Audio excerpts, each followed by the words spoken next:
వచ్చే విధంగా ఉంటే జైపాల్ రెడ్డి గారు తీవ్రమైన కృషి చేసి తెలంగాణ రాష్ట్రానికి 53.46% ఇప్పించి కేంద్ర ప్రభుత్వం నుంచి ఆదేశాలు ఇప్పించి ఆనాడు తెలంగాణ రాష్ట్రాన్ని చీకట్ల నుంచి కాపాడింది అధ్యక్ష.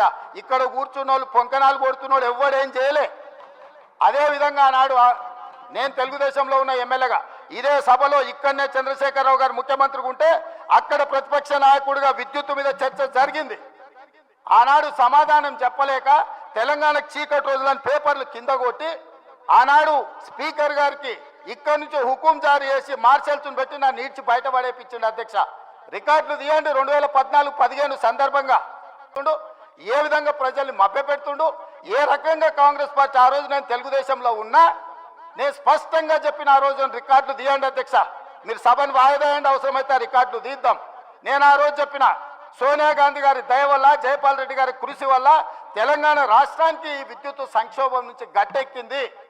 నేను తెలుగుదేశం ఎమ్మెల్యేగా ఉన్నా వాస్తవాలను చెప్పాలి అని చెప్పి అక్కడి నుంచి నేను తెలుగుదేశం ఎమ్మెల్యేకి సభలో మాట్లాడితే ఈ సభ్యుడు వాళ్ళని పొగడతాడా, మార్షల్స్ని పెట్టి ఈడ్చి బయట పడేయండి, నన్ను ఈడ్చి బయట పడేపించండి అధ్యక్ష.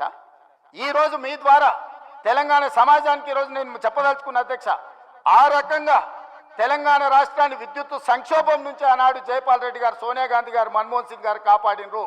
ఆ తర్వాత ఉమ్మడి రాష్ట్రంలో తీసుకున్న నిర్ణయాల వల్ల భూపాలపల్లిలో ఉన్న 1200 మెగావాట్లు కానీ ఇతర ప్రాంతాలలో ఆనాడు ఉమ్మడి రాష్ట్రంలో ప్రారంభించిన పవర్ ప్రాజెక్టులు తెలంగాణ రాష్ట్రం వచ్చిన తర్వాత ఉత్పత్తిలోకి వచ్చినాయి. కాబట్టి అడిషనల్ పవర్ మొత్తం మనకు యాడ్ అవ్వడం వల్ల తెలంగాణలో విద్యుత్ సంక్షోభాన్ని నుంచి మనం బయటపడ్డాం అధ్యక్ష.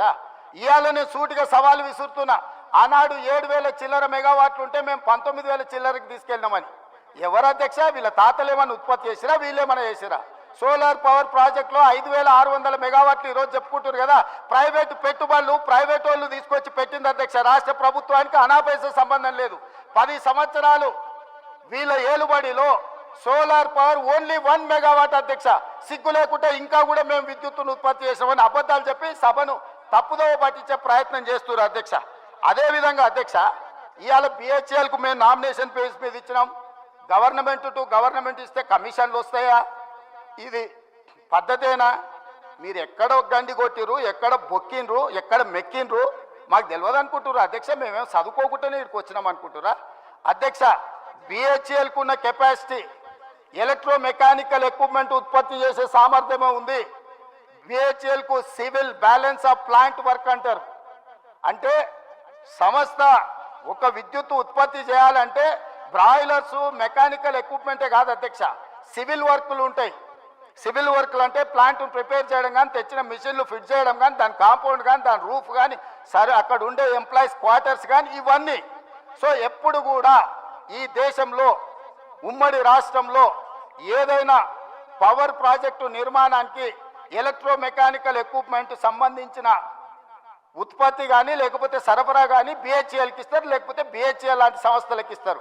మిగతా సివిల్ వర్కులు మొత్తం BOP balance of plant work అంటారు. అవి మిగతా కాంట్రాక్టర్లకు ఇస్తారు. వీళ్ళిద్దరు సమన్వయం చేసుకొని విద్యుత్ శాఖ అధికారులు ఇంజనీర్ల పర్యవేక్షణలో సివిల్ వర్కులు చేసే కంపెనీ సివిల్ వర్కులు చేస్తుంది, ఎలక్ట్రో మెకానికల్ ఎక్విప్మెంట్ చేసే పని చేస్తారు. ఆ రెండింటిని కలిపి ప్రాజెక్టులు నిర్మిస్తారు అధ్యక్ష. ఇప్పటివరకు దేశంలో జరిగింది. కానీ తెలివితేటలు గల్లోళ్ళు ఎట్లయితే కొట్టేయాలనో తెలిసిన వాళ్ళు వీళ్ళు తెలివితేటలన్నీ ప్రదర్శించి G2G బిహెచ్ఎల్కి ఇస్తున్నాం అనే నెపం మీద ఏదైతే అంచనాల రేట్ల ప్రకారం వీళ్ళు డైరెక్ట్గా బిహెచ్ఎల్కి ఇచ్చారు అధ్యక్ష.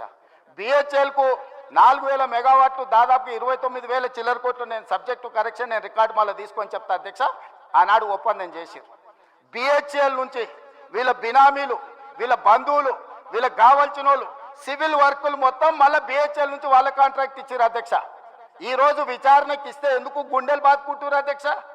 ఉన్నదంతా బిహెచ్ఎల్కి అయితే కేంద్ర ప్రభుత్వము సంస్థకే ఇచ్చినప్పుడు బాధ ఎందుకు పడుతున్నారు అధ్యక్ష?